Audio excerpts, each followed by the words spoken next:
आणि महाराजांनी स्वतःच्या हाताने एक विष्णूची मूर्ती स्थापन केली. किंवा खूप गरिबी होती, लक्ष्मी प्रसन्न कशी करायची, तर मग विष्णू आला तर सोबत लक्ष्मी येईल अशा हेतून त्यांनी विष्णूची मूर्ती तयार केली. आणि नंतर त्यांनी 4थ्या वर्गामध्ये शाळा सोडली आणि धर्मग्रंथाचं वाचन केलं सर्व.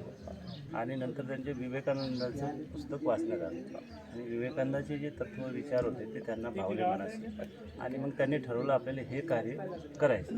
पण आता या खेड्यागावात काय करणार म्हणून ते रामकृष्ण मिशनमध्ये गेले. तेव्हा त्यांचं वय 14 वर्षाचं काही होतं, 14 ते 15 वर्ष. त्यांनी सांगितलं तुमचं वय कमी आहे आणि शिक्षण नाही, त्याच्यामुळं या संस्थेमध्ये तुम्हाला राहता येणार नाही. 2 दिवस थांबले. ते मी या परिसराची स्वच्छता करेल, झाडांना पाणी घालील, त्याच्यामध्ये नियमित बसत नसल्यामुळे तुम्ही इथे राहू नका.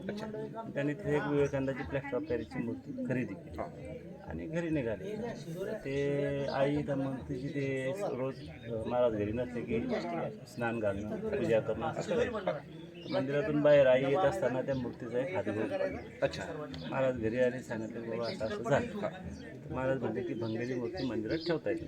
त्यांनी ती काढून घेतली आणि विवेकानंदाची स्थापना केली. आणि लहान मुलांचं मंडळ तयार करून ते जे बॅनरवर फोटो दिसतो ना लहान मुलांचा, ते महाराज मध्ये बसलेले आहेत आणि ते मुद्दा घेऊन असं मंडळ तयार करून गावाची स्वच्छता करणे, लोकांना आरोग्याचं महत्त्व व्यायाम करणे अशा गोष्टीची सुरुवात केली.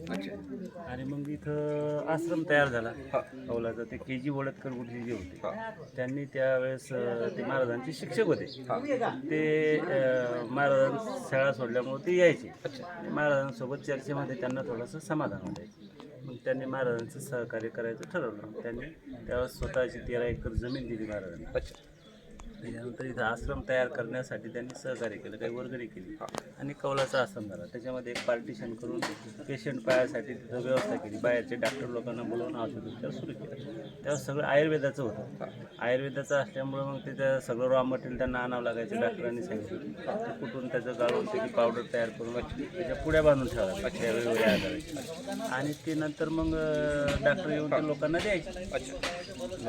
तर मग त्याच्यातून लोक बरे व्हायचे. पण भरपूर पेशंट मिळाले. आपण जेव्हा मंदिरामध्ये पाहतो आज त्यांचा आवाज बंद करा. त्यावेळेला इथे आपल्याला विष्णूंची मूर्ती सध्या दिसत नाही, हनुमंतराय दिसतात आणि राम लक्ष्मण आणि सीता यांची मूर्ती दिसते. तर ते कसा चेंज आहे? तर हा चेंज काय झालं की ते ज्यावेळेस मग विष्णूची मूर्ती या काढली, विष्णूची मूर्ती काढून टाकली विवेकानंद आणि आश्रमाची स्थापना झाली. त्यावेळेस त्या आश्रमामध्ये महाराजांनी रामकृष्ण परमहंस, शारदादेवी, विवेकानंद असे ते एका ओट्यावर फोटो मांडले आणि तिथे ते प्रार्थना मंडळ तयार केलं. महाराजांनी स्वतः अनुभूती नावाचा ग्रंथ लिहिला त्यावेळेस. आणि त्यावेळेस त्यांनी एक प्रार्थना आणि आरती तयार केली. ती प्रार्थना आरती इथे या मंदिरात घेतल्या जायची त्या आश्रमात. आणि याच्यामध्ये बजरंगबलीची मूर्ती त्यांनी हाताने केली, साईडनं ठेवली, त्याला दुसरी ठेवली आणि ती विवेकानंदाची मूर्ती. आणि नंतर हे सगळं शिफ्ट झालं तिकडं वर रोडवर. गावात यायला पूर्वी रस्ता नव्हता म्हणून मग रोडवर जमीन घेतली एकर 500 रुपये. तर 84 साली तिथं आश्रम सुरू झाला. आणि त्यावेळेस पूर्वी तिथं भूतं राहत अशी लोकांची कल्पना होती. त्याच्यात तिथं कोणी गाडीत बसत नव्हतं. आश्रम झाल्यानंतर एक 5 टिराची खोली केली. मग नंतर इमारत झाली आणि असं ते काम सुरू झालं. आणि नंतर मग 82 मध्ये तिथं शाळा सुरू झाली आणि हळूहळू मग ते गाव विकास झाला. होत गेला. आता आदरणीय प्राचार्य भिसेडे सर विश्वस्त विवेकानंद आश्रम या ठिकाणी उपस्थित आहे. सर, आपला मंदिराचा जो जीर्णोद्धार आहे तर हा कशा पद्धतीने झाला तोही आपल्या श्रोत्याला सांगा. सर प्लीज समोर. मंदिराचं नाही, साधे नवीन परत आश्रम तयार केला, काढला. अशुभची संकल्पना होती की महाराजांनी सुरुवात इथून केली, नंतर आपण इथं काहीतरी डेव्हलपमेंट करावी म्हणून आम्ही एकदा दोनदा इथे आलो, परिसर पाहिला. गावाच्या मंडळींनी खूप सहकार्य केलं.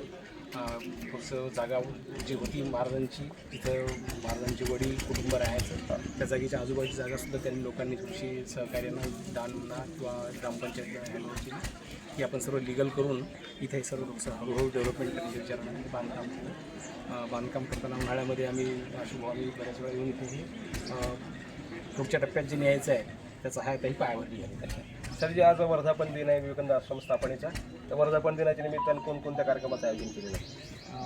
आज 61वा वर्धापन दिन आहे. म्हणजे आज 61व्या वर्षापूर्वी इथं महाराजांनी छोटेखानी जी सुरुवात केली, जी लहानसं बीज लावलं होतं, त्याचा आता हा वटवृक्ष म्हणून आपण याला जो आश्रमच्या रूपाने तयार झालेला आहे. तर इथून पुढे ज्या संकल्पना आहेत अशुभच्या की इथं एखादा सभामंडप व्हावा, इथे काही गावातले कार्यक्रम व्हावेत, गावात एखादं भजनी मंडळी ते दररोज आयोजन व्हावं, महाराजांनी जे उपक्रम सुरुवातीला सुरू केले ते सर्व इथं व्हावेत ही संकल्पना आहे. मित्रांनो, या ठिकाणी वर्धापन दिनाच्या निमित्ताने आपण महाराजांनी ज्या ठिकाणी साधना केली त्या साधना केलेल्या ठिकाणी आहोत आणि विविध प्रकारचे समाजोपयोगी जे उपक्रम असतात ते राबवण्याच्या दृष्टीनं विवेकानंद आश्रम हा नेहमी सक्रिय असतो. ग्रामीण भागामध्ये सुद्धा सुविधा उपलब्ध व्हाव्या या दृष्टीने या ठिकाणी कार्य करण्याचा एक मानस या ठिकाणी व्यक्त केला. आदरणीय सर्व पदाधिकारी महोदयांनी, पत्रकार बांधव आमचे समाधान पाटील मस्के आहेत, काळे पाटील आहेत, आदरणीय निकष सर आहेत, या सर्व या ठिकाणी उपस्थित आहेत. त्या सर्वांचे मी मनपूर्वक धन्यवाद मानतो आणि थांबतो. नमस्कार. धन्यवाद.